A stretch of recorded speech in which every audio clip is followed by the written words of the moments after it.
This episode is brought to you by Temptations Cat Treats. Your cat will come running for the perfectly irresistible Temptations Creamy Puree and Temptations Lickable Spoon Cat Treats. The best time to feed lickable cat treats to your cat is anytime. Feed by hand for a playful moment, in a bowl for a creamy treat, or as a topper to make mealtime fun. Visit temptationstreats.com to learn more. Meta AI is the personal AI to help you with whatever you need. Plus, it meets you where you are. Not only is Meta AI now an app, but it's also on the apps you already know and love: Facebook, Instagram, WhatsApp, and Messenger. Plus the Ray-Ban Meta glasses. It's easy to access wherever you are. So whether you're talking or texting, Meta AI is convenient to use throughout your day. Experience our newest AI that's tailored to you by downloading the Meta AI app. Try the Meta AI app today on the Apple App Store and Google Play. Hello and welcome to I Talk to Ghosts. I'm your host, Jennifer, your resident medium, and thank you for joining me in my Spirit Parlour this evening. It is always so magical to have you here with me. A few weeks ago, I did an episode on working with crystals, and that has inspired me to do a more in-depth, detailed walkthrough on how to cleanse, consecrate, and charge any divination or spiritual tool you wish to work with. If you are interested in any magical, metaphysical practices, you have probably heard of these three practices. Again, those are cleansing, consecrating, and charging. Though consecrating might be something perhaps you've only heard as a church term. Cleansing and charging, wait, don't people cleanse crystals under the full moon? We've talked about that. Or is that charging? Or is it both? It's complicated, and I love talking about all of them. Let's cover the practice of cleansing first, because ideally it is done first. Let's say you've come across or purchased an object such as a crystal or a new tarot deck, or even your gifted jewelry. Regardless of what the object is, on a metaphysical level, that object is bringing unknown energy with it that it's picked up along the way.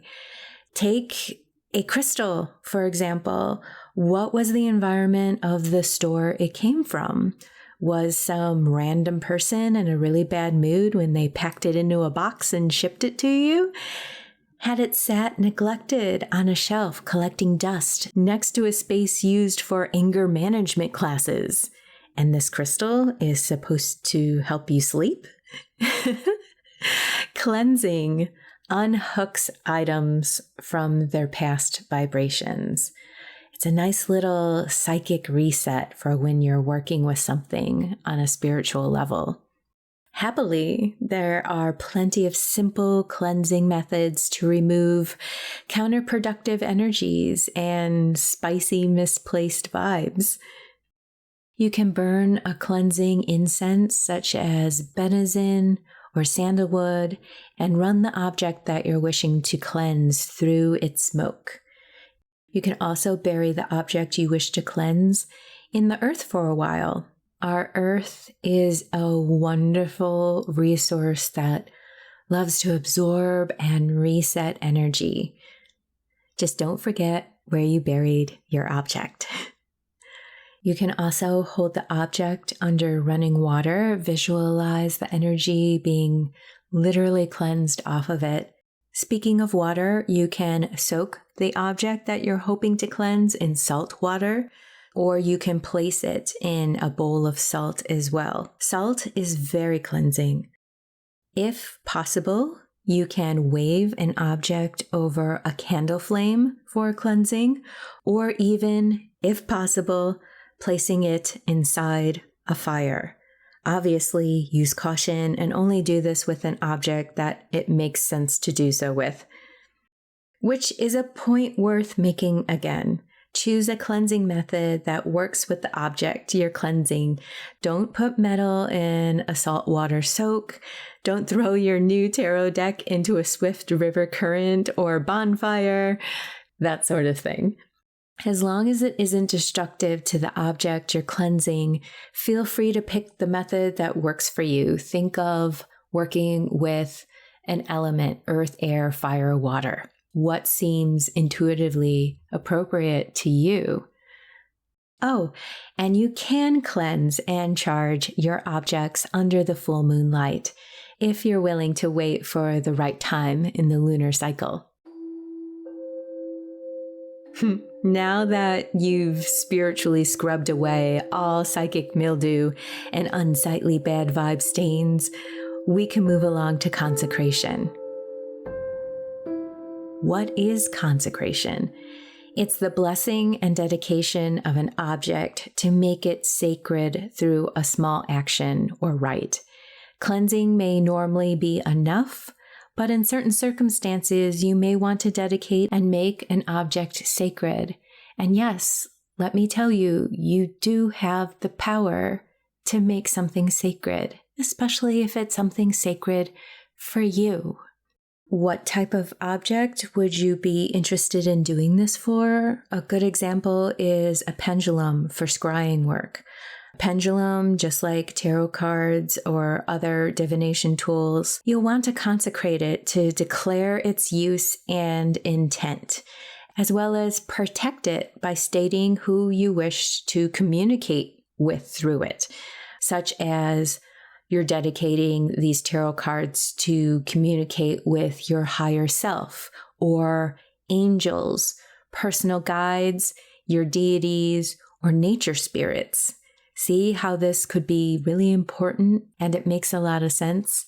Because by doing so, you're limiting who is allowed to call you on this divination device. And since I brought up pendulums, there are more steps to like pendulum tuning and things like that, but maybe that's a future episode. I definitely consecrate and dedicate my tarot cards with every use. I also cleanse them while doing so, just resetting the energy and dedicating them to the purpose of that particular reading. If the reading is for me, I'll dedicate and consecrate the cards for me. If I'm going to be doing a reading for someone else, I will then cleanse and dedicate the deck to their reading for their higher good, for validation and affirmation and such.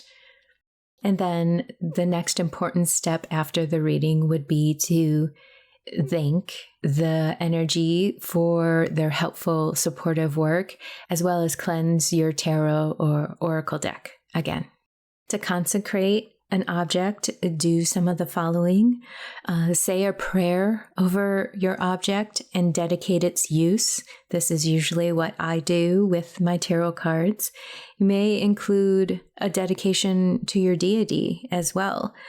You can anoint your object with a cleansed, charged, and consecrated oil. If you love working with the elements, you may wish to consecrate an item using air, earth, fire, or water in a ritual. As you dedicate your item, run it through smoke, rest it in salt, pass it over a flame, or sprinkle it with blessed water. A prayer can be something as simple as the following. Hold your object and say, I ask to connect with my higher self through use of this, say pendulum, for the highest good, harming none, with ease, grace, and gentleness, with perfect love and perfect trust. It's as simple as that. It does not need to be 12 pages long in order to convey the seriousness of your intent. Once you consecrate an object, remember to treat it as such. Your actions should align with your intentions. Don't toss dirty socks on it, cram it in the bathroom drawer, or use it as a doorstop. Respect your tools, yourself, and your spiritual well-being. And those are the basics for consecration. Let's move on to charging spiritual objects like crystals, talismans, ritual tools, or even your jewelry. It imbues them with focused intention and energy. Doesn't that sound lovely? Here is a list of diverse methods you can use to charge your spiritual items, along with how to do each one and what kind of energy or intention it's best for. Sunlight charging. It's best for vitality, clarity, vibes of empowerment, and also a little bit of masculine energy in there. Place your item in direct sunlight for 1 to 4 hours. Again, this is if that's appropriate. If you're charging something a little more delicate, like such as items that can fade, like amethyst, and you're a little worried about it being faded in the sun, you can hold your item and visualize the sun's golden rays, filling it with strength and radiance. A very mystical and well-known act is moonlight charging. It's best used for any object you want to imbue for intuition, emotional healing, feminine energy, or simple cleansing, like an object that you're going to use to cleanse your space with. So you're not just cleansing it, you're charging it to cleanse. How to do it? Leave your item under the full moon overnight on a windowsill or outside if appropriate. Ideally during the full or the new moon, depending on whether you're charging for release with the full moon or new beginnings with the new moon. And you can also add affirmation, say an affirmation or blessing when you do this as well. Let's move on to fire charging. This is best for charging energy for an object to aid you in performing in transformation or something involving passion or willpower. How to do it? Pass the object safely over a flame like a candle while focusing your intention of adding this energy to your object.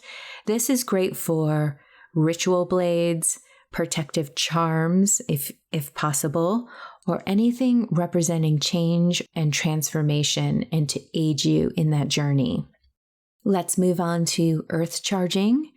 Earth charging will imbue your object with stability, grounding, ancestral connections. How to do it? Very much like cleansing, you bury your item in the soil, outdoors, or even in a flower pot for 12 to 24 hours. Ask the earth to infuse it with grounding energy that you can work with. You can also write your intention and bury it with the object at the time. This is just bringing a smile to my face. I just think earth magic is so amazing. Especially with cleansing, you want to work with elements that just speak to you. But of course, if you're charging an object, you do want to pay attention to what the object is going to be used for. Okay, now let's move on to water charging. This is best for emotional work, emotional cleansing, the vibe of flow and movement. Also, one of intuition. To do it, use natural water like from the ocean or a stream or rainwater. If you're collecting rainwater, you may want to do so during the spring equinox or during the winter solstice. It all depends on what the energy is that you want to work with. You can also use spring water in a bowl. If appropriate, submerge the object briefly while speaking your intention. And I say appropriately because you want to avoid water soluble. You want to avoid water soluble or metal items that could rust. A few other ways to charge, breath and intention work. This is great for quick, energetic alignment. How you do it, hold the item to your heart or your third eye. Inhale deeply, then exhale a focused breath into the object while visualizing your energy, entering it and charging it. Do this 3 to 9 times with deep presence. and focus and intention. And let's talk about visualization and energy work. This is best for personalized, intention-driven work. Meditate while holding or focusing on the object. Visualize light, such as white or gold or violet, whatever suits your purpose. Just visualize that light surrounding it and entering it. And while doing so, infuse it with thoughts, feelings, or mantras. And oh my gosh, the list goes on and on for charging. You can experiment with candle charging. This is best for manifestation, focus, setting intentions. You do it by placing an object near or within a crystal grid with a candle at the center. Choose a candle color that aligns with your purpose, like red for passion, green for money and prosperity, blue for healing, serenity, wisdom. Light the candle and speak or write your intention, letting the candle burn safely. Then there's sound charging, which sound charging can also be used for cleansing. I think I mentioned that during the How to Work with Crystals episode. Sound charging is best for clearing and resetting vibrations. So if you're going to have a tool that is going to aid you in clearing and resetting vibrations, charging it with sound is a great idea. Like use a singing bowl, a bell, a tuning fork, or a chime, which you probably already cleansed and consecrated for this work. Place the object in the sound field and allow the resonance to align and uplift it. This is really good also as a pre-step before recharging with intention. There's also sigil and symbol charging. It's best for specific and personal intentions. How you do it, you draw or place a sacred symbol or sigil under your object. Focus on that symbol, activating the energy within the item. So you'll have to do a little bit of homework on what sigil or symbol would be appropriate for the work you want to do. And as an extra layer, you can charge the sigil beforehand with your intent. There's also, oh my gosh, I feel like I'm going on forever, but there's so many different things you can try. And most people only kind of talk about like moon charging, and there's just so many different things that you can explore. So I'm really glad to be giving you this full list because it's just fascinating to me, and I hope you find it fascinating too. There's mirror charging. This is best for amplification, inner reflection, or psychic tools. How to do it, you place your object atop of a mirror or in front of one. Visualize light and intention bouncing and magnifying into it. Mirrors can be portals, so use spiritual protection if you feel you need to. And of course, you can also cleanse and consecrate and charge mirrors as well. Energy and magic kind of folds in on itself, and it's impressive how energy can flow into itself and reflect back as well. It's funny that I'm musing on this when I'm talking about mirrors. There's also chakra charging, which is using your body's own energy. This is best for personal resonance, for balancing and alignment. Hold an item over the chakra it relates to, say your heart chakra, for love charms. Breathe deeply and send energy from that chakra into the object. Or you can even lie down and place the item on the chakra point, like say on your third eye, because you'll be using that crystal for third eye work, and you want to amplify and have that crystal resonate with your own third eye energy. And finally, I want to mention spirit or deity charging. This is best for sacred work on offerings and divine energy. You can place the item on an altar and ask a spirit guide, an ancestor, or a deity to bless and to charge it for you. You can leave offerings or light incense as part of the ritual, and always thank the deity or spirit you're working with afterwards. And finally, I want to invite you to think about layer charging, combined methods for depth. For example, say you are going to be working with a tool for intuition. First, cleanse it with water, because water is an intuitive, emotional element. Then charge it in moonlight. Moonlight is also known for intuition work. And then finally finish by charging the object with your third eye energy.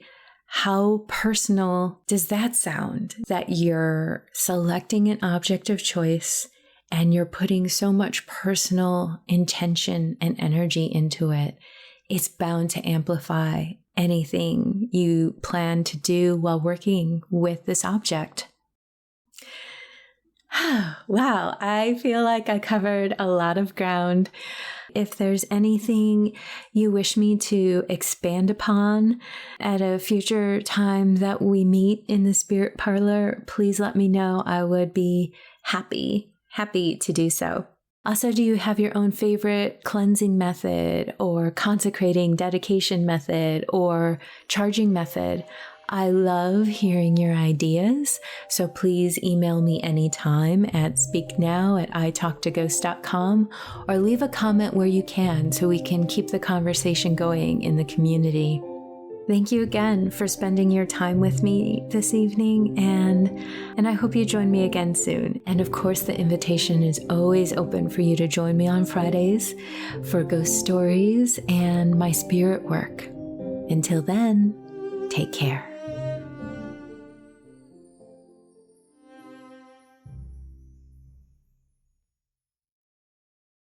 Hey everyone, I'm Erica. And I'm Elizabeth. We're sisters, wine lovers, and your hosts for the podcast Spirits Uncorked. In season 2, we're leaving the haunted waters of Lake Lanier in Georgia and diving into all new spooky stuff.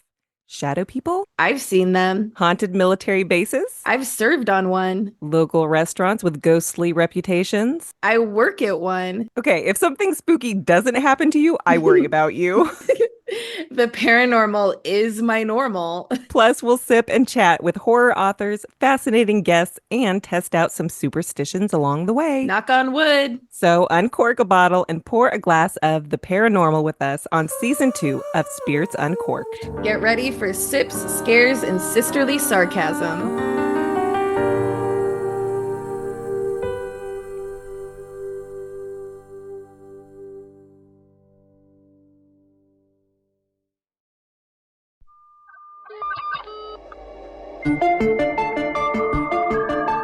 Fear Daily is a podcast that takes you into the shadows of the past, unearthing the 1990s most terrifying tales of monsters, madness, and life after death.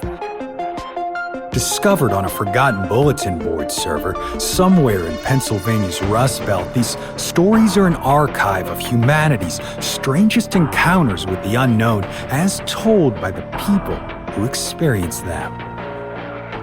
Written by Brennan Storr, creator of the Ghost Story Guys, and hosted by Brandon Scheck-Snyder of Southern Gothic, Fear Daily is your window into the dark corners of our world.